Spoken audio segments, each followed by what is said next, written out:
something has died and something is not normal, because when it detects a caspase, it's basically sort of like looking outside of your window and suddenly seeing that there's a dead body. That is not normal. That's not supposed to be happening in civilization. So your cell kind of panics and goes like, oh my God, what do I do? Now your body is kind of like a neighborhood where it's a really quiet neighborhood, and suddenly every single time inflammation comes about, it's literally a neighbor who you might have who's a meth addict. So an example could be when your body recognizes, there's something with a flagella in my bloodstream. This isn't normal. So it like freaks out and stuff.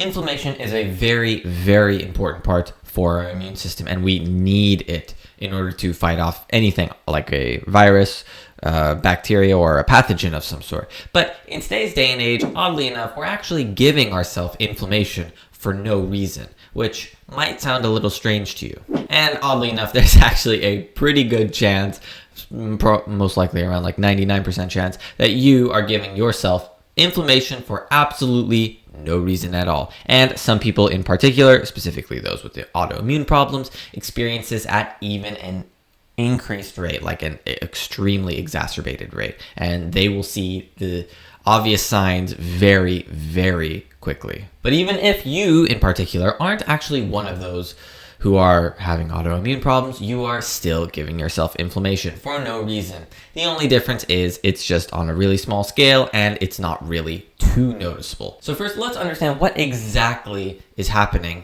during inflammation. Well, inflammation is basically your body's response to some sort of either injury, it could be infection, or harmful stimuli in most cases. And some obvious signs are things like red, hot, swollen areas that are usually painful, and an example could be after you break your bone. However, that's not actually enough to understand why we're all giving ourselves inflammation. So let's look at things at a smaller scale so we can understand what exactly is happening during this whole process of inflammation. So to do this, we're going to have to cover some inflammatory markers, and I'll be explaining them a little bit, not too much. I won't be going over every single inflammatory marker, but I'll be going over most of them, and we'll be able to see just off of the inflammatory markers that I do go off of what exactly is happening and why is this such a big deal. So to start off with the first inflammatory marker, PRRs. Now, PRRs are basically just pathogen recognition receptors, and there's a very, very long list of them, and their job is basically to recognize a particular sequence, which is very, very common amongst either bacteria of some sort. That's usually why it's called pathogen recognition receptors. So an example could be when your body recognizes, there's something with a flagella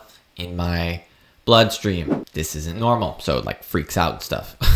The next one is inflammasomes. Now, inflammasomes are pretty much these signals where your body will realize that, oh my God, I need to kill myself before the virus starts replicating. So it basically just automatically kills itself, and this prevents the virus from replicating, just as an example. The next thing are cytokines. Now, cytokines are pretty much your body's way of telling your immune system something is very sus here. After cytokines are chemokines. Now, chemokines in particular actually don't necessarily tell your body that something is sus, but they tell the direction or where something is occurring. So for instance, chemokines will basically be the area of the inflammation, and that could be after you break your arm, for instance, there is inflammation in that area. That's chemokines knowing to go in that direction.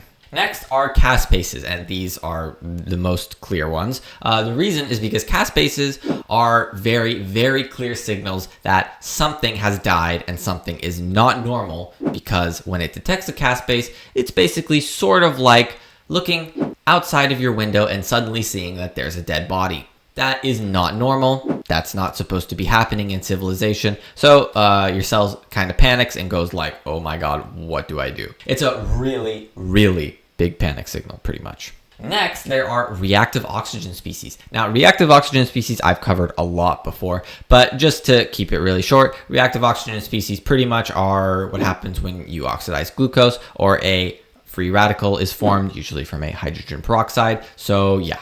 Now this is a big deal because your cell sort of looks at this kind of like cancer, because this is one of the things related to cancer. And what will happen is reactive oxygen species will be generated, and then this damages the cell, and then this releases a damp. And when this damp or damage associated molecular pattern is recognized, your immune system goes absolutely haywire because it is scared. And when cells are being damaged by themselves like that, it really makes the immune system panic. And there's a whole longer list of all of the things in immunology, and I'm not going to cover all of them because honestly it probably takes a entire college semester, if not two, in order to understand immunology a little bit better. Now that I've talked about the biochemistry-ish sort of stuff, we will be covering an analogy so we can understand exactly how your body perceives this whole immune system thing. Now, your body is kind of like a neighborhood where it's a really quiet neighborhood, and suddenly every single time inflammation comes about, it's literally a neighbor who you might have who's a meth addict, and he is there to hear how the party's going and what's happening. As soon as he gets wind of the action, he rushes over with all of his buddies completely hyped up, and they show up in droves, shouting and making noise, basically causing a scene. Now, once the whole peaceful spot becomes absolutely a chaotic mess with all of this energy about, and like lawn chairs, for instance, all knocked over, grass trampled, and everybody feeling the heat from the ruckus, like, yeah, sure, they're here to help clean up the mess of the party that was just going on, but they are so intense about it, and the whole place gets completely out of control, like red hot and painful to be around, which is what inflammation looks like. In short, inflammation is sort of like your body's really overzealous and really methed up neighbor trying to help. Sure, the meth-addicted neighbor might actually be able to help out and clean up the whole thing, but in the process, there will be a little bit of damage happening. And yeah, sort of, hopefully you could see what I mean. Now that we understand exactly how inflammation works a little bit in more detail, we're going to understand why exactly we are actually giving ourselves inflammation every day, or 99% of us most likely are. Now, these two reasons actually come down to phytotoxins and glucose oxidation. And if you're really interested in more science behind this whole phytotoxin and glucose oxidation thing, then I recommend you check out my plants are giving you chemotherapy video and how glucose is quite literally killing you. So first, let's understand what exactly phytotoxins are doing. Now, phytotoxins are basically giving your body an immune response for absolutely no reason. Now, one quick example could be gluten, which is actually gluten and gliadin, but gluten gives everybody an inflammatory response. It doesn't matter who you are. Same thing with lectins. Same thing with pretty much solanine. I mean, every single plant phytotoxin out there, they all give you an immune reaction, and it's not really so helpful. Now, the second reason, oddly enough, actually has to do with glucose oxidation. Now, I'm not going to explain all of it, but glucose oxidation, pretty much the reason why it's so damaging is because more NADH is made during glucose oxidation compared to beta oxidation, which is fatty acid oxidation. And when more NADH is being made, it goes to complex 1. Now, complex 1 is much more prone to electron leakage in compared to complex 2, and complex 2 uses FADH2, complex 1 uses NADH. So if you want to reduce this, then you want to be using more FADH2.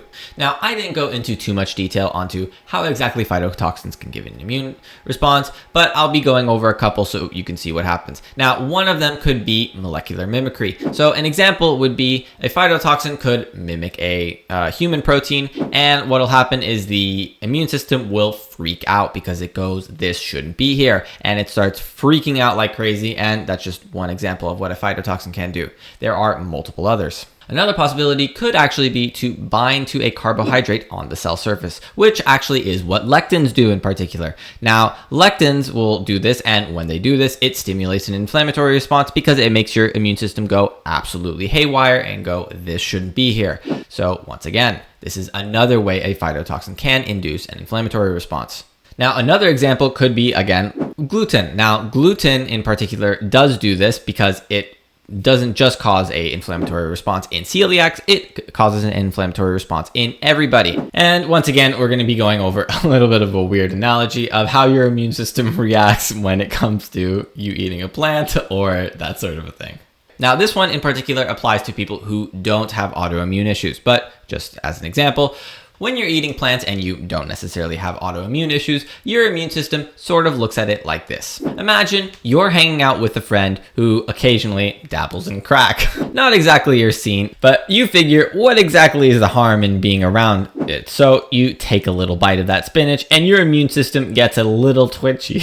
Now, it's not necessarily a full-blown meltdown, but it's enough to make your body feel a bit uneasy and maybe even a little bit paranoid. Sure, you're not exactly spiraling out of control, but every now and then your immune system gets that little subtle itch, wondering if that broccoli in particular is trying to mess with it. Now, phytotoxins, oddly enough, can actually also stimulate ROS, and one example could be solanine, which is actually sort of a chemotherapy drug. Now, what solanine will do is it will insert itself into the cell membrane, and then this will lead to an ion imbalance, and this causes a much higher chance of electron leakage, as I've talked before. Now, there is actually a way that ROS causes this inflammatory response, and this has to do with releasing caspases and necrosis. So, what exactly do I mean by this? Well, what will end up happening is caspases will end up being released, and this has to do with the cell lysing. Now, how exactly does the cell lyse? Well, the cell ends up lysing because what happens is your body, during the process of oxidative phosphorylation, it will go through glucose oxidation if you're having a lot of glucose, and what will end up happening is more reactive oxygen species are being generated. Now, this isn't too big of a deal sometimes, but if you aren't actually able to deal with this, what ends up happening is the reactive oxygen species will actually attack the cell membranes, and specifically it tries to target polyunsaturated fats. And when it attacks the cell membrane and the polyunsaturated fat preferably, it will cause lipid peroxidation, and this will damage the lipid. Now, if it damages it enough, it is possible for the cell membrane of this to lyse. Now, if the cell membrane does lyse, then lo and behold, you got the same response that happens usually when a virus is released. And the cell ends up dying through necrosis, not through apoptosis. And that's a big deal because caspases are released, and when caspases are released, once again, that's like you looking outside and seeing that there's a dead body in front of your street. It might cause a little bit of panic. Now, all the details behind a lot of these other inflammatory signals, I'm not going to cover in this video because honestly, you really do need like a semester or two in immunology to sort of understand what's going on. So, thanks for watching. I hope you learned something from this video, and like, comment, and sub if you found this helpful. And if you're really interested in helping the channel grow, then please click the join button down below because that really helps a lot. So yeah, once again, thanks for watching. I'll see you in the next one. Peace.